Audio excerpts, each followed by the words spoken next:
And just as cases continue to rise in Arizona, unfortunately, so too do the number of people who have died from the virus. More than 2,200 have lost their lives from the disease. 65-year-old Mark Urquiza is one of those victims. He died June 30th, just 4 days after being admitted into the intensive care unit.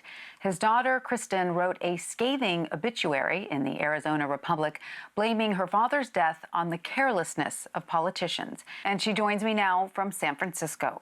Kristin, thank you so much for joining us. And first off, I want to offer my sincere condolences for the death of your father. I appreciate that. Thanks for having me on. And can you explain to us why you believe politicians are to blame for your father's death? Sure. My dad was a healthy 65-year-old man who was taking cues from the Ducey administration and the Trump administration about what was safe. So, as late as early June and in late May, Governor Ducey is on record to say, if you don't have any underlying health conditions, it's safe to go out. And so even when I was telling my dad, it's actually not, he would say to me, Kristin, well, then why would the governor say it is safe? So, my interpretation of that is that my dad was just listening to what was being told to him was safe and was not safe. And so that's why I, am upset, not only because I lost my dad, but because it was completely preventable. And that's why I've chosen to speak up and speak out. And your obituary triggered a response from the governor's office saying, "Our hearts go out to the family and loved ones of Mark Anthony Urquiza. We know nothing can fully alleviate the pain associated with his loss, and every loss from this virus is tragic." So, and I'm told that you invited Arizona Governor Doug Ducey to your father's funeral last weekend. Did you get a response, and what was your reasoning behind inviting him? Sure. I have not received a direct response from the governor. That statement that he sent out, my response to that is, I don't need your heart, I need your action.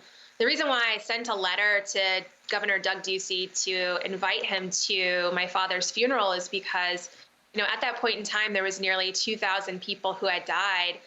His policies and his leadership definitely communicated that he had has a complete disregard for people's lives. And I wanted him to see up front, up close and carefully, what it means to be grieving at a time, of the coronavirus, what it means to have a lost loved one. But I also wanted him to see that, I'm a daughter in mourning, and yet I can still be strong enough to require my family members to not touch one another, to require people to wear masks, to make households stand 6 feet apart. I actually live in California, and my mom, she's in Arizona. I couldn't even hug my mother at my own father's funeral. And if I can run a safe funeral, Governor Ducey can run a safe state. And so do you think then your father would perhaps still be alive if Arizona had a face mask mandate and had other safety measures that were required in place? I believe that if Governor Ducey had not made it so that local municipalities could have face masks and did not send around false information about safety, that it's very likely my father and countless others would still be here. The state is now in a crisis care situation. People are dying because of terrible leadership, and that is not okay.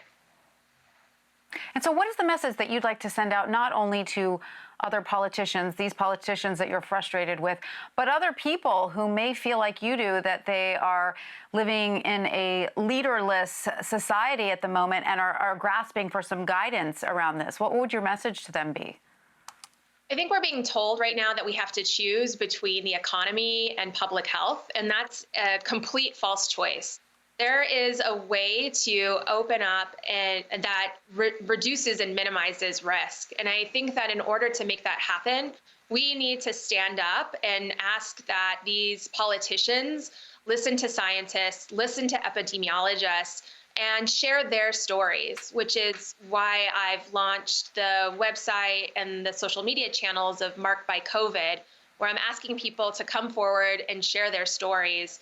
And I'm also interested in starting to sponsor other honest obituaries to be able to make it impossible for them to ignore us and impossible for them to continue to undermine science and public health. And collective action, I believe, is a way in which we can change the world.